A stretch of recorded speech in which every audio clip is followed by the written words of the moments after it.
नमस्कार दोस्तों, OCN network में आपका स्वागत है। मैं हूं ओमकार चौधरी।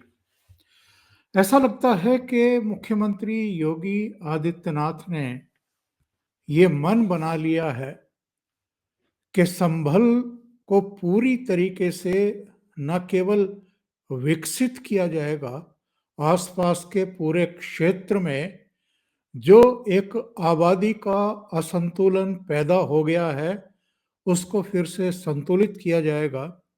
बल्कि अतीत में संभल में जो डेमोग्राफिक चेंज हुआ है, उसकी भी वो भरपाई करेंगे। उस दिशा में उन्होंने कुछ कदम उठाने शुरू कर दिए हैं। एक तो उन्होंने संभल के आसपास एक पूरा आर्थिक कॉरिडोर, औद्योगिक गलियारा विकसित करने का फैसला कर लिया है और इसकी शुरुआत 5 जनवरी से ऑलरेडी हो चुकी है। इससे भी अहम खबर एक और है। अहम खबर ये है कि संभल में जेसीबी और बुलडोजर अभी शांत नहीं हुए हैं। उनका काम अभी खत्म नहीं हुआ है, कंप्लीट नहीं हुआ है। बुधवार को जब हम बात कर रहे हैं तो मोहल्ला कोट पूर्वी, जो इस शाही मस्जिद के बिल्कुल पड़ोस में ही है, वहां पर जेसीबी पहुंचा। वहां पर नगर पालिका के अधिकारी पहुंचे और जो एएसपी हैं वो पहुंचे। वहां पर एक प्राचीन कुआं मिला है जो पाट दिया गया था। उसकी आधी खुदाई की जा चुकी है। उसमें नल का एक बड़ा पाइप मिला है और ये बताया जा रहा है कि ये सैकड़ों साल पुराना कुआं है। यहाँ पर जो हिंदू महिलाएं थी, सनातनी परिवार थे, वो अक्सर पूजा किया करते थे। किसी के यहाँ बच्चा हुआ है, किसी के यहाँ काज है, शादी है, ब्याह है, दूसरे त्योहार हैं, ऐसे मौकों पर यहाँ पर पूजा पाठ किया जाता था कुएं पर आकर के।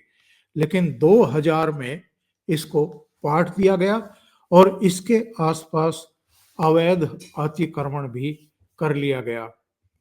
अब प्रशासन को जैसे जैसे तीर्थों की और पाट दिए गए कुओं की खबर मिल रही है, वैसे वैसे वो मौके पर जाकर के इनको न केवल तलाश कर रहा है, बल्कि कार्रवाइयां भी लगातार जारी हैं।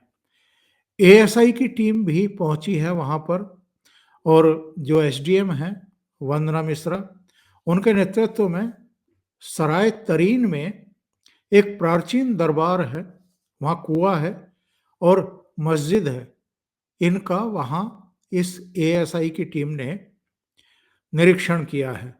इसके अलावा चंदायन गांव गए हैं ये लोग और चंदेश्वर महादेव मंदिर का भी इन्होंने जायजा लिया, फोटो लिए, वीडियो लिए। और जो तीर्थों का और कुओं का ये खोज अभियान चल रहा है और पुनरुद्धार का अभियान चल रहा है, ये आप जानते हैं कि वहाँ के जो डीएम हैं राजेंद्र पेंसिया और एसपी के बिश्नोई, उनके नेतृत्व में चल रहा है। लेकिन योगी आदित्यनाथ सरकार की गाइडलाइंस में ये सब काम हो रहा है और योगी आदित्यनाथ सदन के भीतर भी और सदन के बाहर भी लगातार ये संकेत दे रहे हैं कि संभल को उसका पुराना गौरव लौटाया जाएगा। और योगी आदित्यनाथ ने तो सदन में खड़े होकर के ये भी कहा था कि यहीं पर 10वें अवतार के रूप में कल्कि अवतार लेने वाले हैं और इसलिए भी यहाँ पर ये जनसांख्यिकी असंतुलन किया गया है एक साजिश के तहत। 78 का जो दंगा था, जिसमें 184 हिंदुओं को मार डाला गया था, एक तरीके का नरसंहार था वो, और उसके बाद से इस पूरे इलाके से, खग्गूसराय और आसपास के पूरे इलाके से हिंदुओं का बहुत बड़े पैमाने पर पलायन हुआ था। आपने देखा होगा कि जब ये 24 नवंबर को पथराव हुआ, एएसआई की टीम पर जो शाही मस्जिद का सर्वे करने के लिए गई थी, उसके बाद से न केवल दंगाइयों की, पत्थरबाजों की बहुत बड़े पैमाने पर धरपकड़ हुई है, बल्कि संभल से जो समाजवादी पार्टी के एमपी हैं, जियाउर रहमान बर्क, और एक एमएलए के भी नज़दीकी रिश्तेदार हैं, उनके खिलाफ भी मामले दर्ज हुए हैं। उनकी गिरफ्तारी की तलवार उनके सिर पर लटकी हुई है। वो भागे भागे हाई कोर्ट गए थे, हाई कोर्ट से उनको फौरी राहत मिली है, लेकिन वो चाहते थे कि इस मुकदमे को ही ख़त्म कर दिया जाए, यानी उनका नाम इस मुकदमे से ख़त्म कर दिया जाए, लेकिन अदालत इस पर राजी नहीं हुई। समाजवादी पार्टी एक्चुअल में अभी भी लगातार इस कोशिश में है कि चीजों को वहां शांत ना होने दिया जाए। अब आप ये देखिए कि वहां का एक मोहल्ला है खग्गूसराय। खग्गूसराय में पल्लेदारी का काम करता था 45 साल का इरफान। पिछले कुछ समय से बीमार था। उसकी पत्नी का कहना है कि साहब, मुरादाबाद में उसका एक ऑपरेशन हुआ था, शायद कान का ऑपरेशन हुआ है, और वो घर लौटा था। इरफान और इरफान की बहन का कुछ पैसों को लेकर के विवाद चल रहा है। इसकी बहन ने पुलिस थाने में मामला दर्ज कराया था अपने भाई के खिलाफ। पुलिस उससे पूछताछ करने के लिए उसको पुलिस स्टेशन ले गई। वहां उसकी तबीयत बिगड़ गई, और जब पुलिस उसको अस्पताल लेकर के पहुंची, तो अस्पताल में डॉक्टरों ने कहा कि इसकी डेथ हो चुकी है।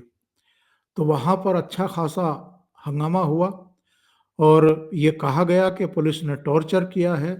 उसकी पत्नी का कहना है कि उसे दवाई भी नहीं लेने दी गई है। उधर अखिलेश यादव भी मैदान में कूद पड़े हैं। उनका भी बयान आ गया कि साहब, लगातार हिरासत में मौतें हो रही हैं, और योगी सरकार जो है इन मौतों को रोकने में पूरी तरीके से नाकाम साबित हो रही हैं। यानी अगर कोई पुलिस अभिरक्षा में, अब वो कारण क्या है वो तो मजिस्ट्रेटी जांच होगी, उसमें पता लगेगा। बीमार ही था या कोई और कारण है या टॉर्चर हुआ है, क्या हुआ है, ये पता चल जाएगा। लेकिन जो मुख्यमंत्री रह चुके हों, 5 साल मुख्यमंत्री रह चुके हों, पुलिस प्रणाली, प्रक्रिया पर, पुलिस व्यवस्था पर सवाल खड़े करना, आए दिन अगर कोई मुस्लिम है जिसकी अभिरक्षा में डेथ हो गई है तो उसको मुद्दा बनाने की कोशिश करना, ये अब अखिलेश यादव का काम रह गया है। और ख़ास तौर से संभल में जिस तरह की साफ सफाई चल रही है, अतिक्रमण विरोधी अभियान चला है, बहुत बड़े पैमाने पर अतिक्रमण था। इसके अलावा बिजली चोरी के बहुत सारे मामले, करीब 14 करोड़ के आसपास रिकवरी हो चुकी है। मेंबर ऑफ पार्लियामेंट जो हैं जियाउर रहमान बर्क, इन पर भी 1,92,00,000 रुपए की रिकवरी का इनके पास नोटिस है। तो कहने का आशय ये है कि कई तरफा इस समय योगी आदित्यनाथ संभल को संतुलित करने में लगे हुए हैं, शांत करने में भी लगे हुए हैं। शाही मस्जिद के ठीक सामने सत्यव्रत पुलिस चौकी लगभग बन करके तैयार हो चुकी है। अब लेंटर खुल गया है उसका। अब दूसरे काम शुरू हो रहे हैं, और वहां जल्दी ही उसका उद्घाटन होगा, श्री गणेश होगा। लेकिन एक तरफ प्रयागराज में महाकुंभ चल रहा है, दूसरी तरफ संभल में ये कार्रवाइयां भी लगातार जारी हैं। संदेश बिल्कुल साफ है। और ये जो मैं औद्योगिक कॉरिडोर की बात कर रहा था संभल के पास, ये केवल संभल के पास ही नहीं, उन तमाम शहरों में जहां ये आबादी का असंतुलन हुआ है अतीत के कुछ वर्षों में, या 1.5-2-3 दशक में, उन सभी स्थानों पर योगी सरकार एक प्लान बना रही है कि वो इस तरह के औद्योगिक कॉरिडोर बनाए ताकि ये जो जनसांख्यिकीय असंतुलन है इसको भी जरा दुरुस्त किया जाए। अभी के लिए इतना ही। बहुत बहुत धन्यवाद। अगर आपको ये चैनल और इसके कंटेंट पसंद आ रहे हैं तो लाइक करें, कमेंट करें, वीडियो को शेयर भी करें। अभी तक अगर आपने ये चैनल और पेज लाइक नहीं किया है, फॉलो नहीं किया है, तो फॉलो कर लें और लाइक कर लें और सब्सक्राइब कर लें अगर आप यूट्यूब पर देख रहे हैं। बहुत बहुत धन्यवाद। नमस्कार।